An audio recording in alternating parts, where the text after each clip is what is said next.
Bíblia, na primeira carta de Pedro, nós estamos expondo Pedro, capítulo 1, versos 1 a 5.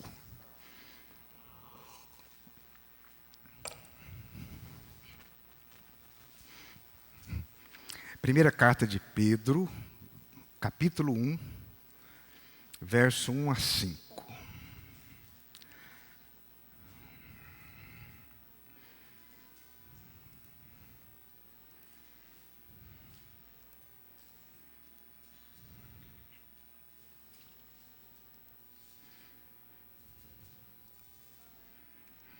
Pedro, apóstolo de Jesus Cristo, aos eleitos que são forasteiros da dispersão, da região do Ponto, da Galácia, da região da Capadócia, na Ásia e na Bitínia. Esses são eleitos segundo a presciência de Deus Pai, em santificação do Espírito Santo, para a obediência e a aspersão do sangue de Jesus Cristo. A eles, graça e paz vos sejam multiplicadas. Bendito Deus e Pai de nosso Senhor Jesus Cristo, que, segundo a sua muita misericórdia, nos regenerou para uma viva esperança, mediante a ressurreição de Jesus Cristo dentre os mortos, para uma herança incorruptível, herança sem mácula, imarcessível, reservada nos céus para vós outros, que sois guardados pelo poder de Deus. Guardados mediante a fé, para a salvação preparada para revelar-se no último tempo. Vamos orar mais uma vez?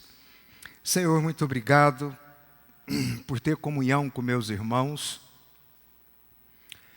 por vivermos esse trainee celeste, de assentarmos à mesa, de recebermos outros que creram e que estão no caminho que conduz para a vida eterna, que é Jesus. Nos ensine um pouco mais da sua pessoa, Jesus.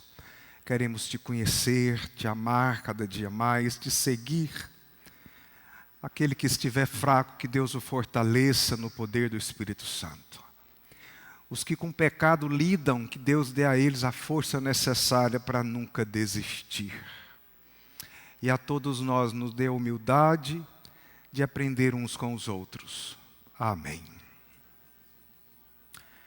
Conta-se uma história de um jovem herdeiro que no incêndio de Chicago perdeu tudo que tinha. E desesperado e arrasado, ele disse: tudo o que eu tinha foi consumido por cinzas, por fogo. E um cristão, um membro da igreja dele, que também foi queimada, mais velho e maduro, disse: não, nem tudo, pois a sua herança e você como herdeiro estão guardados no céu. É o título da minha exposição. Cadê a Ana? Quem que vai me ajudar lá hoje? É o Mateus? Herdeiros e heranças guardados por Deus. Pedro escreve a crentes eleitos que foram dispersos, que estavam aflitos e perseguidos. Pedro não promete alívio imediato das dores, mas ele fala de algo guardado, infinitamente melhor. Uma herança que transcende a realidade efêmera da terra, chamada de herança eterna. E ele diz que essa herança eterna está guardada por Deus.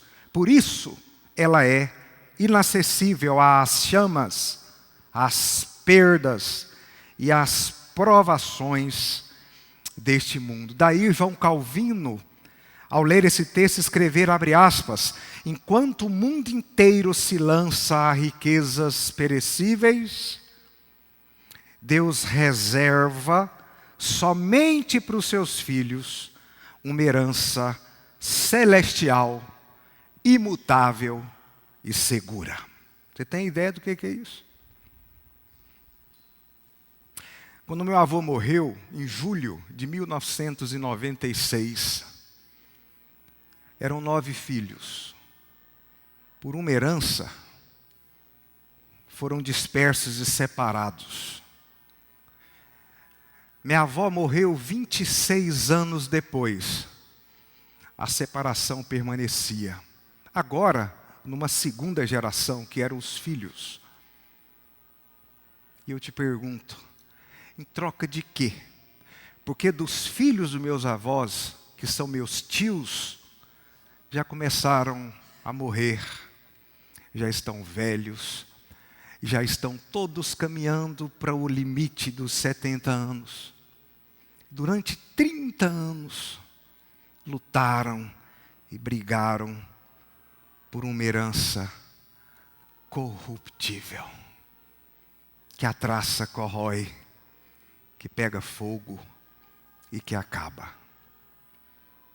Se dias eu pensara num texto que o Manão Fausto me mandou, de que a moeda mundial está se tornando invisível. Onde está o seu dinheiro? Numa rede virtual. Quantos reais você tem no bolso, igual o vovô falava? Ele gostava de andar com uma camisetinha de bolsa aqui, porque ele recebia a aposentadoria dele e punha aqui. Lembro direitinho, tinha um carnezinho da caixa, ele punha lá dentro, punha aqui. Aí ficava o mês inteiro, ele tirava uma notinha, fazia uma compra, guardava. E hoje, você é dono de quê? Tem um filósofo que dizia que eu aguento o tranco de hoje, se eu ter certeza do alívio de amanhã. Então nós estamos perdidos. Porque que certeza nós temos do amanhã? Queria te fazer um desafio bem rápido. Queria que você pensasse, faz de conta que você vai escrever. Escreva 3 certezas que você tem para a sua vida. É muito, né?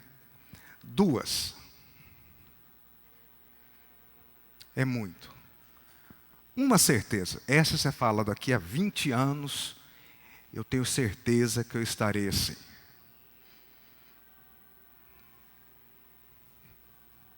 Está vendo a efemeridade de existir?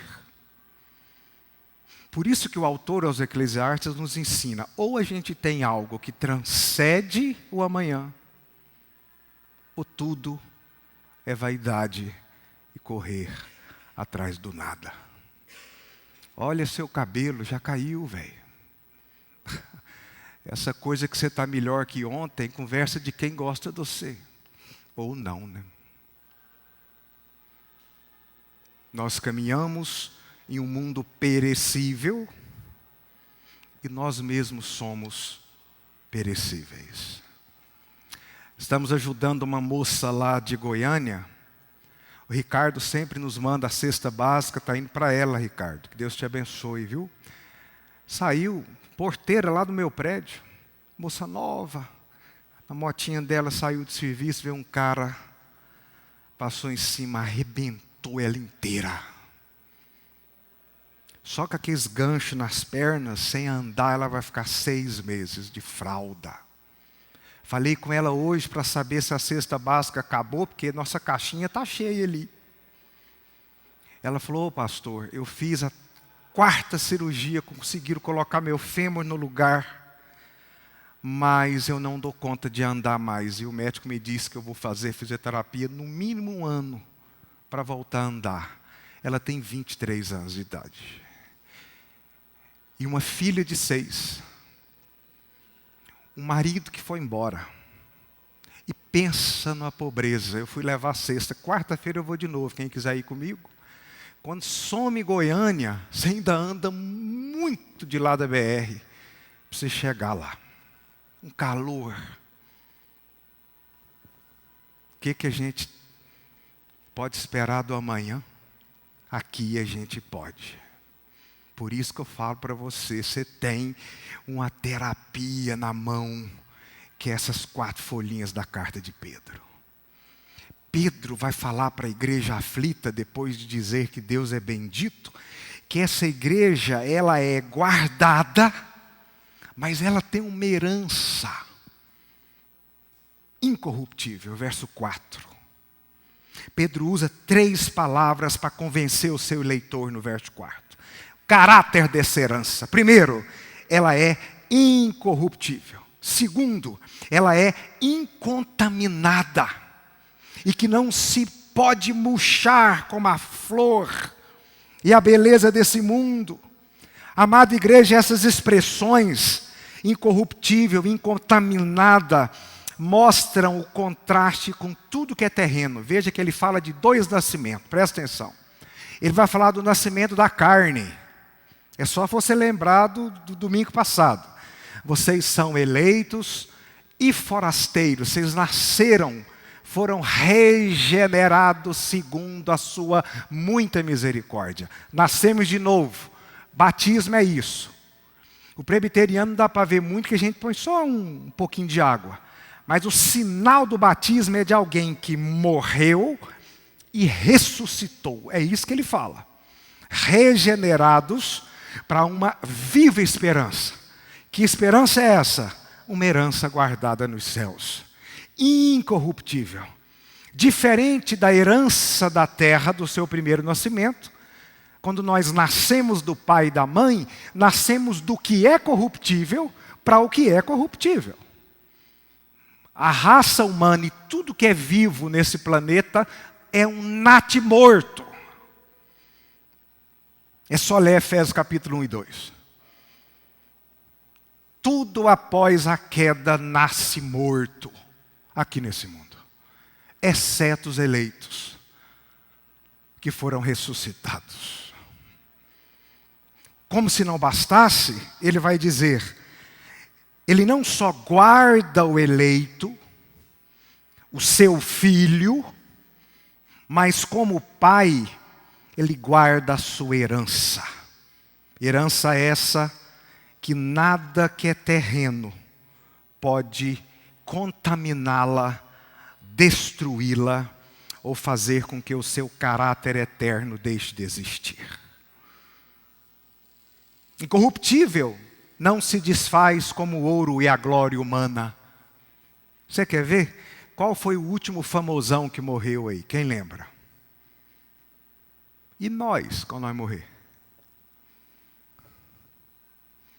A glória humana se desvai. Hoje é dia de finados. Olha lá que alguém vai lá lavar seu túmulo. Se for crente, eu duvido. A glória humana vai.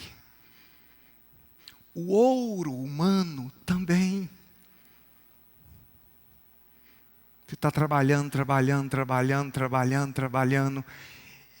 E o poeta pergunta, para quem? É para o meu filho. Ele pergunta, quem te garante? Ele casa com a nora que torra tudo que você deixou para ele. Tinha um colega meu, taxista lá em Lavras, minha ovelha. Trabalhou 30 anos, tinha um sonho de ter uma canoa. Ele falava para mim, pastor, eu vou trabalhar mais 5 anos e eu vou comprar minha canoa, eu já tenho dinheiro. Falei, rapaz, 5 anos para comprar a canoa, você já tem o dinheiro? Eu comprava essa canoa, era segunda-feira. Não, eu vou rodar mais 5 anos, aí eu vou parar, aí eu vou só pescar. 6 meses depois eu estava fazendo o culto fúnebre dele. 30 dias depois o filho dele estava de canoa pescando no Araguaia aqui.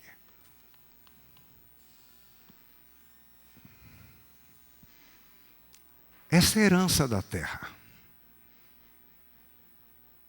Agora, a sua herança e a minha não. Além dela ser incorruptível, ela é incontaminada. Essa herança terrena é contaminada pela corrupção. A minha e a sua herança é livre de pecado, é livre de corrupção moral. Por isso que ela é inesgotável. A herança da igreja não perde o brilho com o tempo. Você herda uma casa, certo? Passa 2 gerações, volta para ver o que tem lá. No máximo, se ela for tombada como patrimônio, ela está lá para o povo ir lá olhar, para ver quem que viveu aqui 100 anos atrás. Se não, vai ser um outro comércio. É assim.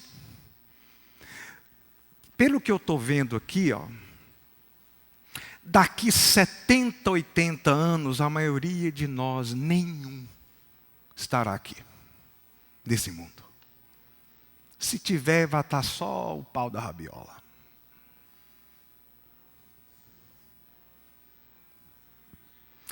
É por isso que Pedro manda a gente olhar para frente? Não. Porque talvez na minha idade agora, olhar para frente, não tem muita coisa boa. Tem luto, velhice, doença. Aí ele diz também, não olha para trás, Alex, que tem depressão. Que é igual a flor do ipê. Ela sempre volta a nascer. Eu não. Aí vai dar depressão.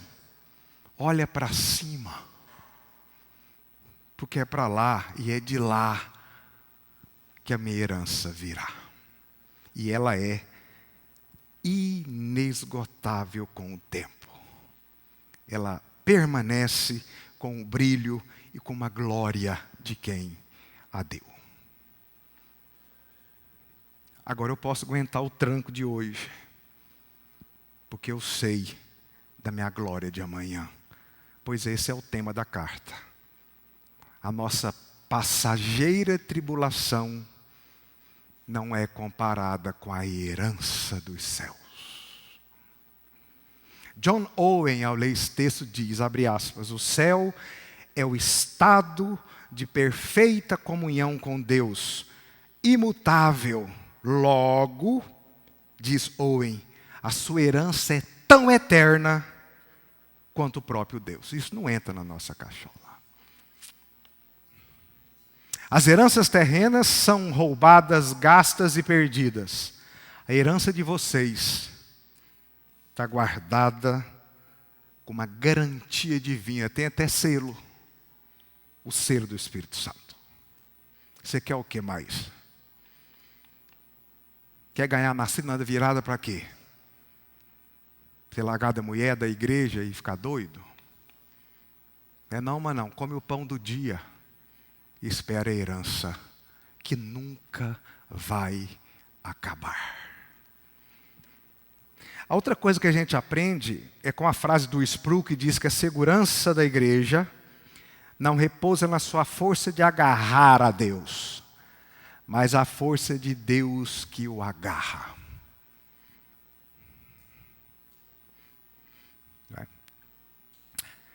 Vocês já viram um quadro que é uma pessoa folgando? Aí ela levanta a mão assim, quem já viu? Aí Deus vai lá e pega. Não é essa a ideia aqui. A ideia de ser guardado é um morto jogado no mar. Um morto, morreu.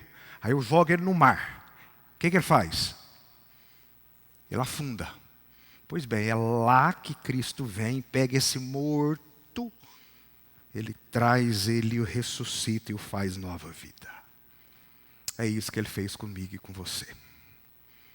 Se não bastasse, Ele fala, agora vem, que eu vou te levar para uma herança incorruptível. Vem. Mas e o sofrimento? Não, está tudo certo, vem.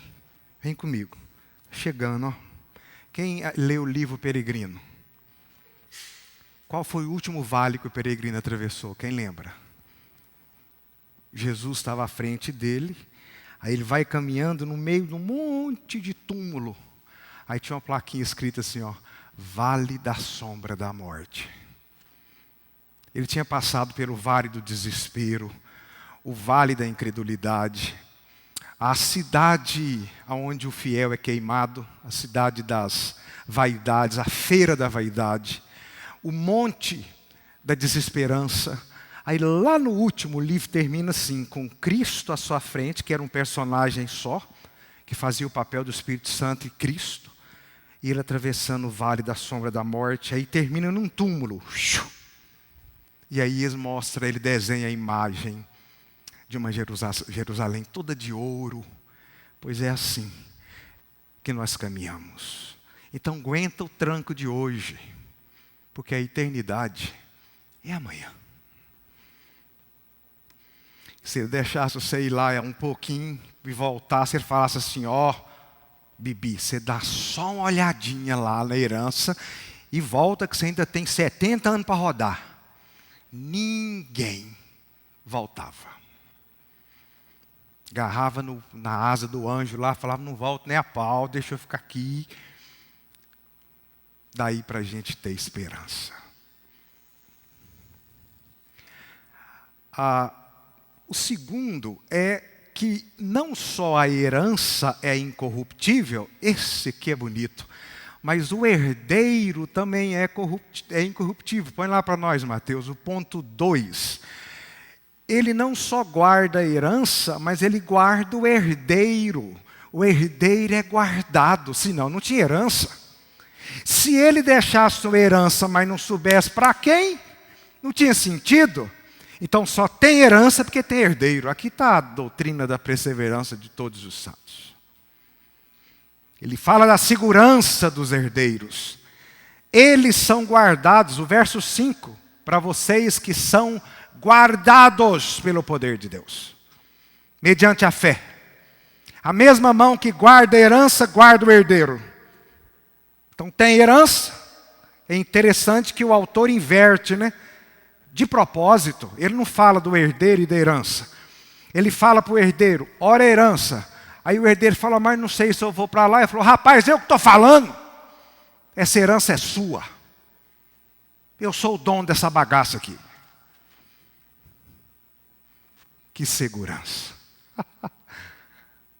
Ninguém os arrebata da minha mão. Manda alguém vir cá pegar. Essa parte de João 10, para mim, Jesus é macho demais. Quando ele fala, eu sou o bom pastor dessa parada aqui. Ele olha para o Sinédrio e fala, vocês são todos lobos. Vocês vieram matar, roubar e destruir. Só roubar do povo, tomar o que tem, colocar sobre o povo leis que vocês não cumprem. Eu não. Eu sou o bom pastor. E a prova disso é que eu dou a minha vida pelas minhas ovelhas que eu escolhi. Eu as conheço, elas conhecem a mim. Eu as chamo, elas ouvem a minha voz e me seguem. Por isso que tem a herança. Porque o herdeiro está lá. Cleiton, está o seu nome lá na sua herança. Silmara, seu nome está aqui. É claro que eles vão chegar lá, não tinha sentido ter herança. Para ver se tem herdeiro. Tem herança e tem herdeiro. Ah, que maravilha. Interessante que quando ele fala que nós somos guardados, esse verbo guardar significa vigiado por guarnição. É a ideia da guarnição noturna. A ideia de que o eleito é como uma cidade com guarnição por muralhas, cujo nome dessas muralhas é a graça de Deus. Ninguém toca. Spurgeon, ao ler isso, diz, abre aspas, e que o pastor às vezes esquece de falar. Spurgeon é um pregador batista do século XIX, tá? Ele diz assim, se dependesse de mim, eu me perderia 1000 vezes e não chegaria ao céu. Isso é Spurgeon falando. Mas a graça de Deus, a salvação a Ele pertence. Por isso lá estarei. Vou citar a confissão de fé aqui para o presbiteriano ficar feliz, né? Capítulo 17, parágrafo 1. Abre aspas. Aqueles a quem Deus aceitou em seu amado Filho e eficazmente chamou, santificou pelo seu Espírito Santo, nenhum desses podem decair totalmente do estado da graça. Dá umas caídas ali, outras aqui, mas volta. Pela dor? Não. Às vezes nem tanto. O amor é tão maior do que a dor, que talvez a dor é até imperceptível. Então esse negócio de que Deus não chama pelo amor, mas ainda chama pela dor, isso é conversa fiada, é falar. Se Ele chama pelo nome, uma vez. E a gente vai. Quem fica tagarelando, vai na igreja, é pai, mãe, tio. Ele não. E outra, ele não chama para ir para a igreja nenhuma. Ele chama para Ele. É Ele que é o bom pastor. Ele tem um aprisco. Aí lá para a porteirinha entra mais um. Aí quando vem o que não é dele, ele fecha. Não entra nem a pau. Aí ele chama o outro, Vitor! Aí ele vem e ele fecha. E ele guarda esse aprisco. Essa herança é deles. A doutrina da perseverança dos santos, para quem gosta de nome, não porque os santos são fortes, é porque Deus é fiel a Ele. A fé é o instrumento, não a causa da salvação. E até ela, Ele que nos dá. E até ela, Ele que sustenta. A salvação é do Senhor, do começo ao fim. Quero dar uma dica para você que é pai e mãe, presta atenção. Eu tive filha adolescente e tenho uma filha que está saindo da adolescência. Não aceite desculpas por seu filho ou sua filha ter dado uma saída da igreja. Fale a Bíblia para ele. É porque você, meu filho, precisa ter um encontro com ele e ele com você. Porque o dia que isso acontecer, não é eu mais, não é sua mãe mais, não somos nós, é Ele. É Ele que chama seu filho. Senão, ele não vem porque o culto é cedo, ele não vem porque o culto é tarde, ele não vem porque os colegas da escola não estão aqui. Não, irmãos, tudo é a vida. Ele virá quando Cristo chamar. Agora, só não sabemos quando e nem como. Né? Então, eu vou usar um termo da última pregação, que eu achei lindo.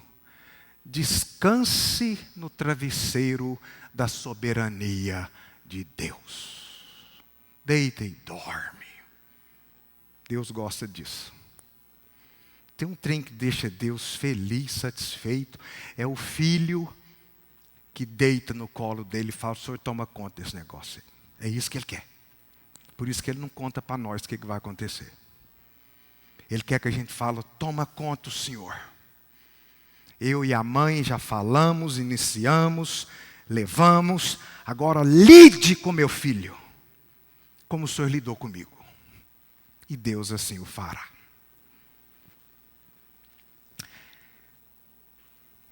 E por último, estou terminando. É essa esperança, dessa herança, que é guardada para os herdeiros que são guardados, que me sustenta hoje. É o terceiro ponto. É a carta de Pedro. A carta de Pedro é esse terceiro ponto aí. O contexto da carta é perseguição e dor. Pedro lembra a esses irmãos que a salvação está pronta. E que a salvação não é incerta. Ela já está determinada.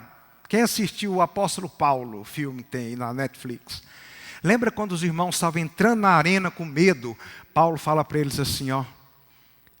Sejam firmes, os leões todos soltos. Ele diz assim, é só um momento. Lembra, Felipe? É só um momento. E é mesmo. Você está sofrendo hoje? É só um momento. É só uma percepção sensorial.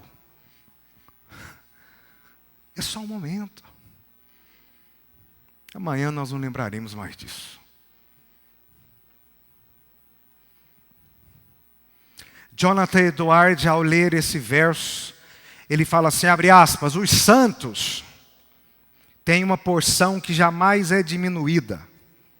Por sua felicidade está no próprio Deus a sua felicidade. Ele está dizendo o seguinte: ela não diminui, nem não encolhe, nem não acaba. Por isso que a felicidade do cristão não está na arena. A arena é dor, é sangue, é medo, é angústia, mas ela transcende, ela coloca um pouquinho de fé. E eu penso, é só um momento, é um sentimento de sensorialidade. Eu não sou daqui, logo eu estou lá. É isso que sustentou nossos irmãos a morrerem olhando para Jesus. E sustenta até hoje, basta olhar o que está acontecendo aí, se você entra no canal certo. Thomas Watson diz: a fé olha para o futuro e vê o céu tão certo, como se já estivesse com ele em mãos. Thomas Watson. A historinha do diácono com câncer, para quem veio domingo passado. Como é que está? Está tudo certo, tudo certo. John Bunyan, preso por 12 anos, porque esqueceram dele. Isso é loucura, Wellington. Eles prenderam John Bunyan porque a igreja não deixava leigo pregar. John Bunyan era leigo e pregava para os camponeses. A igreja da Inglaterra falou: não prega. Ele falou: não tem jeito de pregar. Prenderam ele para levar a julgamento. Mudou o rei, mudou o promotor, esqueceram de John Bunyan. 12 anos. Até que um falou: cadê o Bunyan? Eu acho que ele está preso. E lá na prisão nasceram 2 obras: O Peregrino e a Susana, que é a esposa do Peregrino. Ele tinha 2 filhos, um deles cego, pobre. Ele disse que ficar longe dos filhos era como arrancar o couro da sua pele. Ele escreveu: se eu for solto hoje, diz Bunyan, pregarei amanhã. O que te sustenta para isso? Ele disse: a visão de uma herança que a prisão não pode me tirar. O cara viu o céu lá da cadeia. Vocês não me soltam, não. Porque a conta de vocês soltarem, eu vou voltar a pregar e a igreja anglicana vai mandar me prender de novo. Mas por que isso, Bunyan? Ele disse: porque a herança que eu vejo, a prisão, não me faz perdê-la. Conclusão e aplicação pastoral. Primeira, viva com os olhos no céu. Leia comigo. Viva com os olhos no céu. Você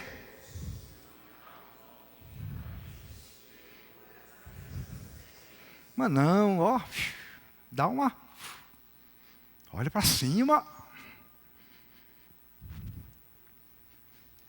Só a catanga. Olha para cima. Pega o fardo de Jesus. Ele é suave e leve. Segundo, leia para mim.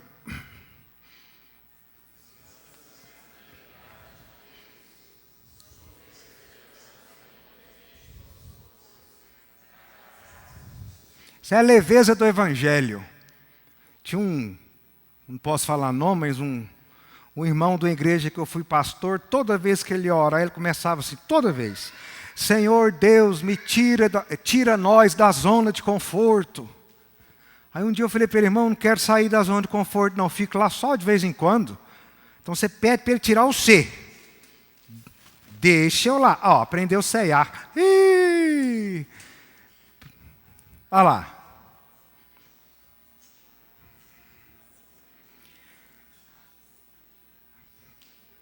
Aprenda a descansar na graça que te sustenta. Não deixe o Evangelho ser peso, para você carregar. Quem lembra a cena do peregrino diante da cruz? Ele carregava um fardo. Quando ele olha para a cruz, aquele fardo cai. Ele deixa de ser chamado de peregrino e passa a ser chamado de cristão. Terceiro e último, leia.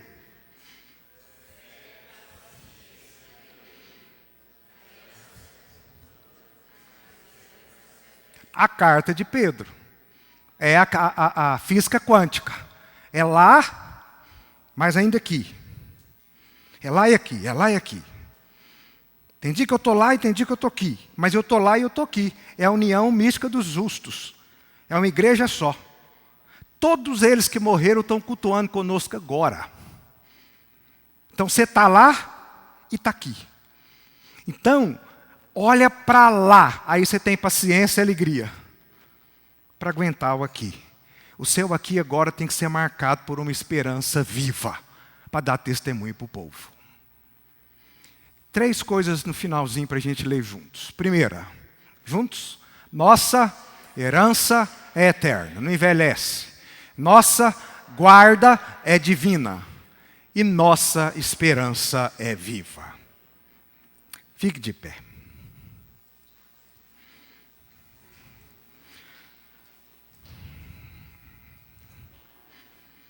Amado Deus, muito obrigado porque o Senhor guarda o herdeiro para uma herança.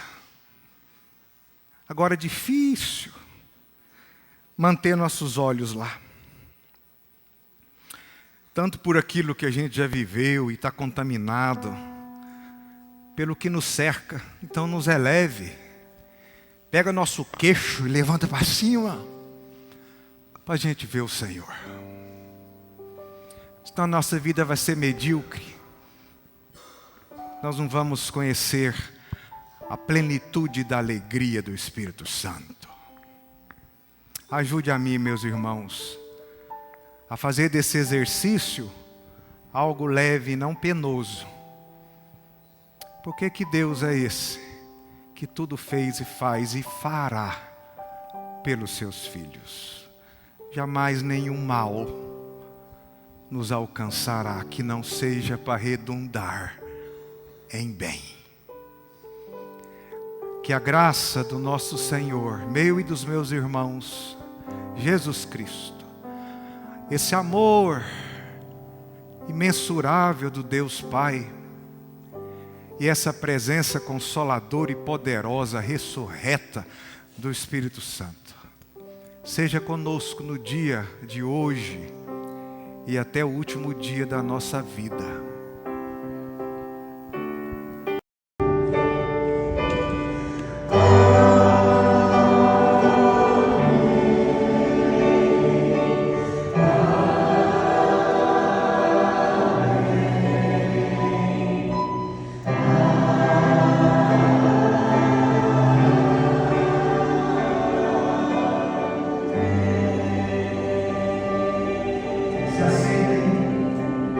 Uma oração silenciosa, cheia de